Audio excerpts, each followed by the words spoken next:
Welcome to target with Indian. नमस्कार। इस video में कुछ महत्वपूर्ण करंट अफेयर्स समसामयिक घटनाओं को देखते हैं। पहली महत्वपूर्ण खबर है, विधानसभा में अदालत पूर्व आईएएस अफसर और 5 पुलिसकर्मियों को सजा। 18 साल पहले विधायक की पिटाई करने वालों को 1 दिन का कारावास, विशेषाधिकार हनन का पाया गया दोषी। आइए इस खबर को विस्तार से देखते हैं। यूपी विधानसभा में करीब 33 साल बाद अभूतपूर्व नजारा दिखा, जब शुक्रवार को दिन में अदालत लगी। भाजपा विधायक सलील बिश्नोई की पिटाई करने वाले तत्कालीन सीईओ, अब सेवानिवृत्त आईएएस व 5 पुलिसकर्मियों को विधानसभा में शुक्रवार को 1 दिन के कारावास की सजा सुनाई। सभी को विशेषाधिकार हनन का दोषी पाया गया। विधानसभा अध्यक्ष सतीश महाना ने सजा सुनाते हुए कहा कि आने वाली पीढ़ियों के लिए एक उदाहरण बनेगा। इससे पहले 1990 में अदालत लगी थी। मामला 15 सितंबर 2004 का है। कानपुर की जनरलगंज सीट के तत्कालीन विधायक सलील बिश्नोई ने बिजली आपूर्ति को लेकर धरना दिया था और डीएम को ज्ञापन देने जा रहे थे। रास्ते में सीईओ अब्दुल समद व अन्य पुलिसकर्मियों ने घेर कर पीटा। समद ने कहा था, मैं बताता हूं विधायक क्या होता है, आंदोलन कैसे किया जाता है। अभद्रता व अपमानित करते हुए लाठियां बरसाई थीं, जिसमें बिश्नोई की पैर की हड्डी टूट गई। मामला विशेषाधिकार समिति में पहुंचा। समिति ने जांच के बाद 27 जुलाई 2005 को अब्दुल समद, तत्कालीन थाना प्रभारी ऋषिकांत शुक्ला, तत्कालीन उप निरीक्षक त्रिलोकी सिंह, तत्कालीन सिपाही छोटेलाल सिंह, विनोद मिश्रा व मेहरबान सिंह यादव को दोषी करार दिया। 27 फरवरी 2023 को समिति ने कारावास की संस्तुति की और विधानसभा के सामने पेश होने को कहा। सभी दोषी सदन में पेश हुए। विधायकों ने सजा का निर्णय आम राय से विधानसभा अध्यक्ष पर छोड़ दिया। अध्यक्ष ने सभी को 1 दिन के कारावास की सजा सुनाई। कहा, विधानसभा स्थित लॉकअप में दोषियों को तारीख बदलने यानी रात 12 बजे तक रखा जाए। आइए इसके अंतर्गत कुछ और विशेष खबरें देखते हैं। विशेषाधिकार हनन पर नजीर बने हैं विधानसभा के कई फैसले। इसमें सदन में हाईकोर्ट के जज को भी किया जा चुका है तलब। इसमें दिया है, विधानसभा सदस्यों के विशेषाधिकार हनन में प्रदेश विधानसभा के फैसले देश में नजीर बने हैं। 1963 में केशव सिंह के मामले में विधानसभा ने उच्च न्यायालय के न्यायमूर्ति को सजा का ऐलान कर दिया था। मामले में तत्कालीन राष्ट्रपति को दखल देकर संविधान के अनुच्छेद 143 के तहत सर्वोच्च न्यायालय को परामर्श के लिए संदर्भित करना पड़ा था। 5 मार्च 1963 को गोरखपुर जिले के पिनापकपुर से विधायक नरसिंह नारायण पांडे के खिलाफ सोशलिस्ट पार्टी के तत्कालीन संयुक्त मंत्री केशव सिंह, जिला सदस्य श्याम नारायण सिंह और भूतपूर्व मंत्री हुबलाल दुबे ने पर्चे वितरित किए थे। नरसिंह नारायण पांडे ने विधानसभा में विशेषाधिकार हनन की याचिका दायर की। विशेषाधिकार हनन कमेटी ने श्याम नारायण सिंह, केशव सिंह और हुबलाल दुबे को नोटिस जारी किया था। श्याम नारायण सिंह और हुबलाल दुबे तो समिति के समक्ष पेश हो गए थे, लेकिन समिति के लगातार नोटिस के बाद भी केशव सिंह पेश नहीं हुए। विधानसभा की समिति के निर्देश पर पुलिस ने 14 मार्च 1964 को उन्हें गिरफ्तार कर बलपूर्वक विधानसभा में पेश किया। उन्हें 7 दिन के कारावास की सजा सुनाई गई थी। आगे इसमें है, दंडित पुलिस वालों पर विभाग नहीं करेगा कोई कार्रवाई। विधानसभा में दंडित किए गए पुलिसकर्मियों के खिलाफ आगे कोई विभागीय कार्रवाई नहीं होगी। पुलिस अधिकारियों के मुताबिक विधानसभा अध्यक्ष ने पुलिसकर्मियों को रात 12 बजे तक कारावास की जो सजा सुनाई है वो पर्याप्त है। नियमों के मुताबिक किसी भी गलती की 2 बार सजा नहीं दी जा सकती है। नोटेड पॉइंट है, किसी भी गलती की 2 बार सजा नहीं दी जा सकती। दोषी पाए गए पुलिसकर्मियों के खिलाफ निलंबन अथवा बर्खास्तगी की कार्रवाई भी नहीं हो सकती। तो खबर इससे संबंधित है। विधायक को धमकी देना पड़ा था भारी। यह 2 मार्च 1990 की विधानसभा के विधायक हरदेव सिंह को धमकी देना तत्कालीन तराई अनुसूचित जनजाति वित्त निगम के अधिकारी शंकर दत्त ओझा को भारी पड़ा था। विधायक की शिकायत पर सदन में तुरंत विशेषाधिकार हनन पर कार्रवाई हुई, लेकिन शंकर दत्त की ओर से सदन में माफी मांगने को क्षमा कर दिया गया। और एक मुद्दा यह है, ब्लिट्स अखबार के संपादक को माफी मांगनी पड़ी थी। यह जो आपका है 29 सितंबर 1952 की खबर है। ये भी आपका उत्तर प्रदेश से ही संबंधित है, उत्तर प्रदेश विधानसभा से संबंधित है। अगली महत्वपूर्ण खबर है, बेलारूस में नोबेल पुरस्कार विजेता बाली यात्रिकी को 10 साल की सजा।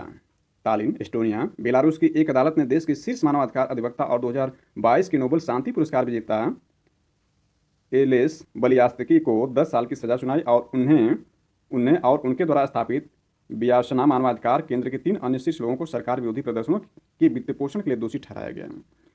चुनाव पर बड़े पैमाने पर विरोध के बाद उन्हें गिरफ्तार कर जेल में डाल दिया गया था। अगली महत्वपूर्ण खबर है, ऑस्कर 2023 में पुरस्कार देंगी अभिनेत्री दीपिका पादुकोण।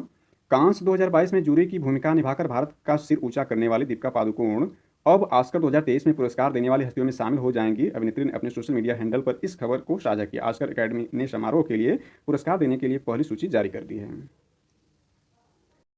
अगली खबर सुप्रीम कोर्ट संबंधित महत्वपूर्ण खबर को देखते हैं। सुप्रीम कोर्ट ने क्या डिसीजन दिया है। इसमें कहा, सुप्रीम कोर्ट ने कहा, हिंदू धर्म के अनुसार 7 पापों में से एक है लालच, भ्रष्टाचार की जड़। सुप्रीम कोर्ट, ये वेरी वेरी इंपॉर्टेंट है, यह निबंध के लिए महत्वपूर्ण टॉपिक हो सकता है। तो इसमें देखते हैं सुप्रीम कोर्ट ने क्या कहा है। छत्तीसगढ़ की पूर्व मुख्य सचिव व पत्नी पर आय से अधिक संपत्ति के मामले में टिप्पणी की सुप्रीम कोर्ट ने। इसमें क्या कहा उसको पहले देखते हैं। भ्रष्टाचारियों ने आय नहीं राष्ट्र की कीमत पर संपत्ति अर्जित की। इसमें पीठ ने कहा, जनता की सेवा के लिए सार्वजनिक सेवा में शामिल किए गए लोगों के एक वर्ग ने निजी हित को किसी भी चीज़ से ऊपर रखा। इन भ्रष्टाचारियों ने इस प्रक्रिया में अपने ज्ञात स्रोतों के अनुपात में नहीं बल्कि राष्ट्र की कीमत पर संपत्ति अर्जित की है।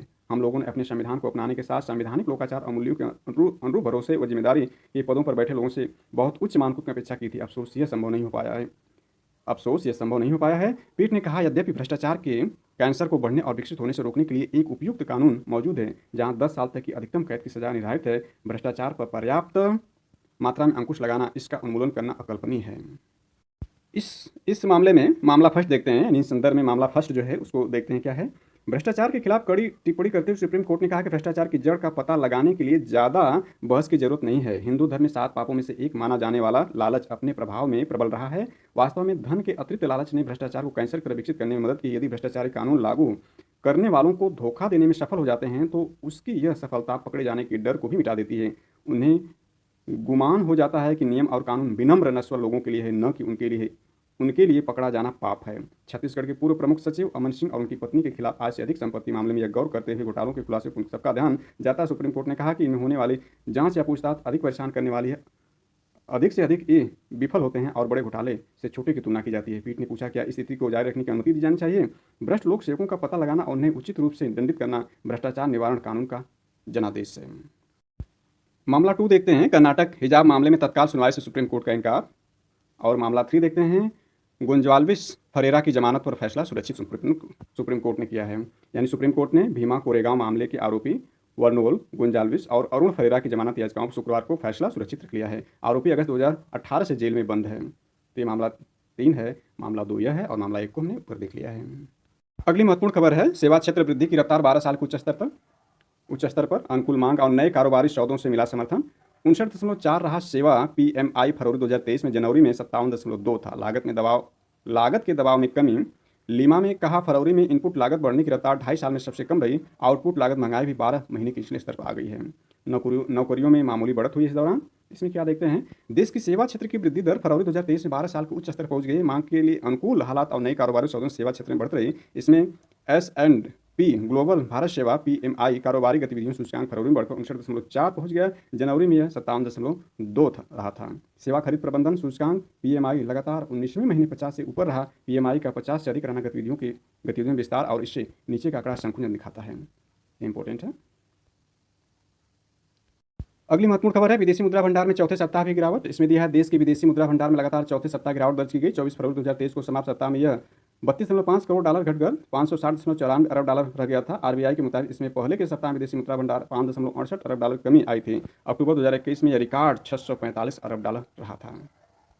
अगली महत्वपूर्ण खबर को देखते हैं, वित्त वर्ष 2023-24 का 6,90,242.43 करोड़ का बजट पास, विधानमंडल सत्र अनिश्चितकाल के लिए स्थगित।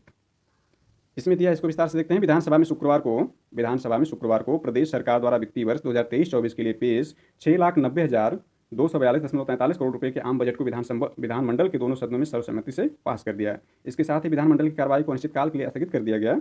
विधानसभा अध्यक्ष सतीश महाना और मुख्यमंत्री योगी आदित्यनाथ ने सभी विधायकों के साथ विधानसभा के मुख्य द्वार पर समूह फोटो भी करवाया। बता दें कि 18वीं विधानसभा के बजट सत्र की शुरुआत 20 फरवरी को राज्यपाल के अभिभाषण के साथ शुरू हुई थी। प्रदेश की अर्थव्यवस्था को 10 नोटेड पॉइंट है 10 खरब डॉलर की बनाने के संकल्प के साथ वित्त मंत्री सुरेश खन्ना ने 22 फरवरी को 6,90,242.43 करोड़ का आम बजट पेश किया, जो अब तक का सबसे बड़ा बजट है। बजट में कोई नया कर नहीं प्रस्तावित किया गया। बजट में नई योजनाओं के लिए, भी नोटेड पॉइंट है, नई योजनाओं के लिए 32,721 करोड़ 96 लाख रुपए का प्रावधान किया गया। और वहीं बजट में 84,833.16 करोड़ रुपए के राजकोषीय घाटे का अनुमान लगाया गया है। ये भी इंपॉर्टेंट है। 11 दिन चला बजट सत्र। 20 फरवरी को शुरू विधानसभा की कार्रवाई कुल 11 दिन चली। सदन में विधानसभा अध्यक्ष सतीश महाना ने बताया कि 18वीं विधानसभा का यह चौथा सत्र था। इसमें कुल 83.38 घंटे सदन की कार्रवाई चली, जिसमें सिर्फ 36 मिनट तक सदन की कार्रवाई स्थगित रही। विधान परिषद में सभापति बोले, संस्कृत पाठशालाओं की बेहतरी के लिए उठाएं कदम। सभापति कुंवर मानवेंद्र सिंह ने शुक्रवार को विधान परिषद में चर्चा के दौरान कहा कि संस्कृत के उन्नयन के लिए और संस्कृत पाठशालाओं शिक्षकों की बेहतरी के लिए जो भी बेहतर हो सके सरकार को उसे करना चाहिए। नेक्स्ट है, नए विधानसभा की सौगात 2027 से पहले मिलेगी। इसमें दिया है, प्रदेश को जल्द ही नई विधानसभा की सौगात मिलेगी। इसकी घोषणा शुक्रवार को विधानसभा अध्यक्ष सतीश महाना और संसदीय कार्य मंत्री सुरेश कुमार खन्ना ने विधानसभा में की। महाना ने सदन को बताया कि सरकार ने नए भवन के लिए वित्तीय वर्ष 2023-24 के आम बजट में टोकन के तौर पर 50 करोड़ रुपए प्रावधान कर दिया है। सरकार का लक्ष्य है कि 18वीं विधानसभा का कम से कम एक सत्र का आयोजन नए भवन में हो सके। मौजूदा विधानसभा के काफ़ी पुराने मौजूदा विधान भवन के काफ़ी पुराने हो जाने, लगातार बढ़ती ज़रूरतों के मुताबिक स्थान कम होने और आसपास बढ़ते यातायात के दबाव को देखते हुए सरकार ने नए विधान भवन बनाने का फैसला किया है। इसकी घोषणा मुख्यमंत्री योगी आदित्यनाथ भी कर चुके हैं। सूत्रों के मुताबिक जल्द ही नए भवन के लिए स्थान चिन्हित कर लिया जाएगा। कोशिश होगी कि 2027 से पहले नए भवन का निर्माण पूरा किया जा सके। अगली महत्वपूर्ण खबर है, उत्तर प्रदेश लोक सेवा आयोग संबंधी परीक्षा के बदले प्रारूप के तहत पीसीएस के लिए आवेदन शुरू। मेंस में वैकल्पिक विषय की जगह यूपी आधारित होंगे 2 नए प्रश्न पत्र, बाद में जारी होगा पाठ्यक्रम। इसमें दिया उत्तर प्रदेश लोक सेवा आयोग की सम्मिलित राज्य और अधीनस्थ सेवा पीसीएस परीक्षा 2023 के लिए शुक्रवार को आवेदन शुरू हो गया है। फिलहाल 173 पद घोषित किए गए हैं। हालांकि पदों की संख्या बढ़ने की उम्मीद है। आयोग ने पीसीएस 2023 में मुख्य परीक्षा के प्रारूप में बड़ा बदलाव किया है। अब वैकल्पिक विषय खत्म कर दिया गया है। इसकी जगह समान अध्ययन के 2 प्रश्न पत्र शामिल किए गए हैं। इस बदलाव के बाद पहली बार आवेदन मांगे गए हैं। अगली खबर भी उत्तर प्रदेश लोक सेवा आयोग संबंधी है। पीसीएस में सीटें कम होने से प्रतियोगियों पर बढ़ा दबाव। इसमें सीटों की संख्या देखते हैं। इस बार 173 सीटें मात्र हैं। तो इसमें वर्षवार क्या सीटें रही हैं उसको देखते हैं। इसमें वर्ष सीटें और बड़ी सीटें दिया गया है। तो इसमें 2016 में सीटें जो थी 531 थी विज्ञापन के समय, ये बढ़कर 633 हो गई थी। और 2017 में विज्ञापन के समय 577 थी और ये बढ़कर 676 हो गई थी। 2020 में विज्ञापन के समय सीटों की संख्या 200 थी और ये बढ़कर 487 हो गई थी। 2021 में विज्ञापन के समय सीटों की संख्या 400 थी और ये बढ़कर के 678 हो गई थी। और इसी प्रकार 2022 में जो है विज्ञापन के समय सीटों की संख्या 250 थी और ये बढ़कर 384 हो गई थी। और जो अभी जारी किया गया है यह सबसे कम अब तक का है। तो इसमें संदर्भित वर्ष में सबसे कम यह है। 2023 में जो है मात्र 173 सीटें निकली हैं और ये बढ़कर बढ़ेगी, लेकिन कितना बढ़े कितना होगा यह अनिश्चित है। Thanks for watching this.